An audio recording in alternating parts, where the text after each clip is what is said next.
I really want to emphasize more than anything else that this is the most blatant attempt at sabotaging a new Nintendo release I have seen since, like, man, I legit think Mario Wonder, Brothership wasn't this bad.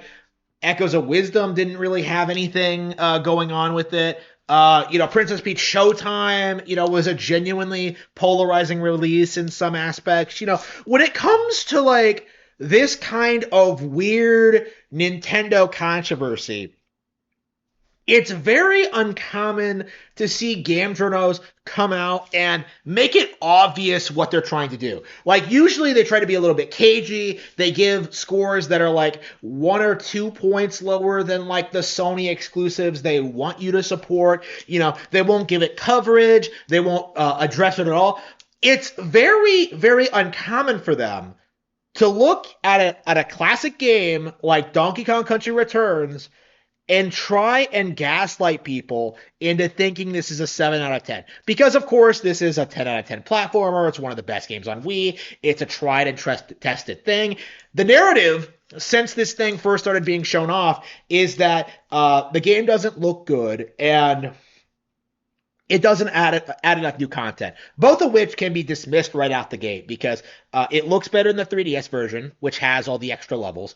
And it's a clear upgrade from the Wii version. So obviously, right from the onset, Donkey Kong Country Returns was the definitive version of the game. But as it so happens, every single time one of these kind of ports comes out, you have YouTubers and game journals bending over backwards trying to undermine it, right? We saw this last year with Luigi's Mansion 2 getting re-released on Switch, and now we're seeing the same thing happen to DKCR, right? We're seeing people like make things up about the game. We're seeing people like claim there are frame drops, and we're seeing people like complain about the most insane, arbitrary nonsense, Like, the thing that really gets me about this, watching the Nintendo Life review, I'm deliberately calling them out on this here, like, it's crazy how players in 2025 are trying to act as if the blowing mechanic is some huge slight against the game.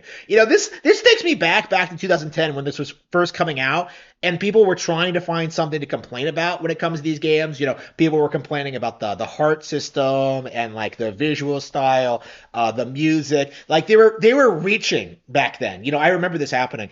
But the thing that really dawned on me was just like the blowing mechanic. Like it's, to me, the fact that you would complain about something like that really goes to show just how bad you have to reach to find fault in Donkey Kong Country Returns. Because this was clearly a cutting-edge platformer made by a veteran team who put together an absolute masterpiece on par with the Super Nintendo originals, right?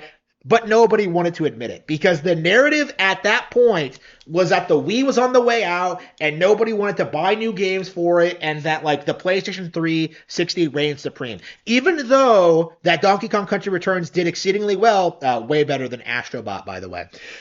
Even though Donkey Kong Country Returns was extremely popular and brought Donkey Kong back into the mainstream, Game Journos successfully buried it so thoroughly that by the time the sequel came out, people were complaining about it being too similar or samey, right? Again, classic Donkey Kong Country Tropical Freeze was hated by game journals, again, for lazy, arbitrary reasons.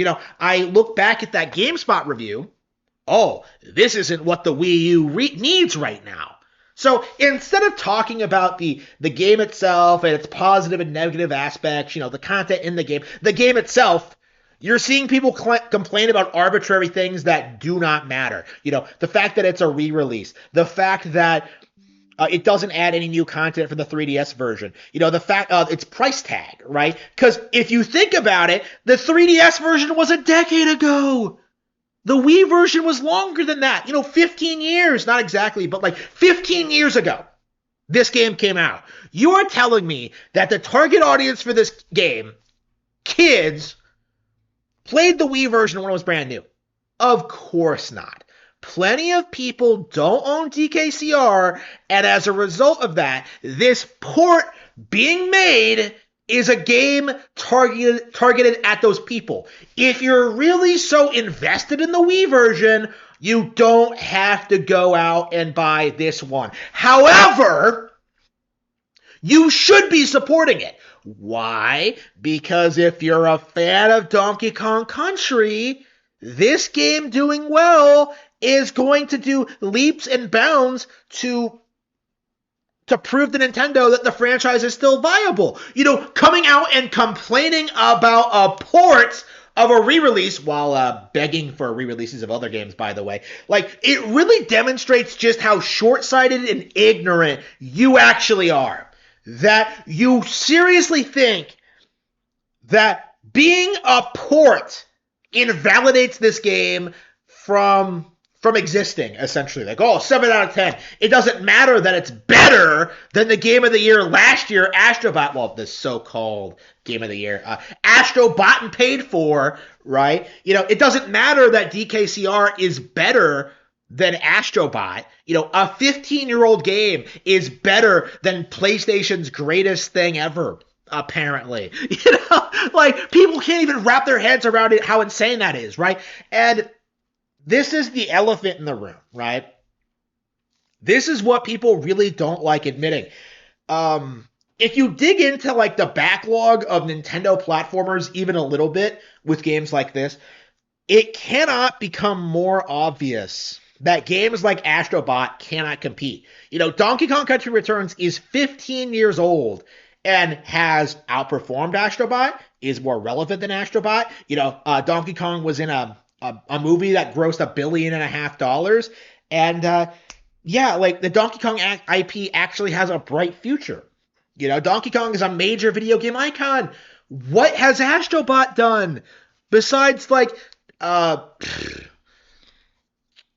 win awards that nobody cares about? You know, like when you really look at Returns as a product, when you look at its game, when you look at this game, when you look at it as a legacy, like this is an instrumental part of Donkey Kong's history. This was the game that demonstrated that Nintendo could make 2D platformers that were better than what Rareware could have done back in the day.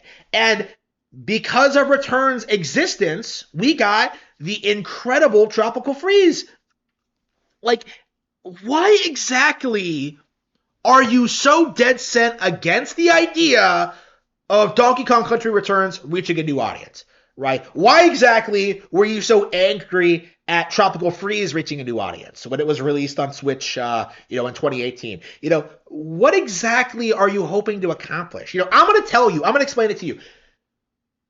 Gamers cannot handle the fact that 2D platformers are a viable genre. You know, they would have preferred that Nintendo not make Donkey Kong Country Returns, and they made something cool and interesting instead, something mature, right? Something like Metroid Prime 4, right? Donkey Kong Country Returns, to a lot of people, is this big, like, embarrassing thing because it's a game that's genuinely more hardcore than the stuff that the game journals promote. You know, stuff like Baldur's Gate 3, stuff like Elden Ring. Like, Returns is better than any of that. But we are in this weird position where journalists are not willing to admit just how relevant 2D platformers are even today. And so they have to bend over backwards every single time to downplay all of these big new 2D platformers from Nintendo. They did it with Donkey Kong Country Returns HD. They did it with Mario Wonder. They did it with Tropical Freeze back in the day. And they did it with New Super Mario Bros. U, right? This is nothing new, right? Like, the lazy efforts you're seeing at downplaying this release, trying to say it doesn't matter, it's just a gigantic cope. When you really look at Donkey Kong Country Returns, what you have is an absolute masterpiece.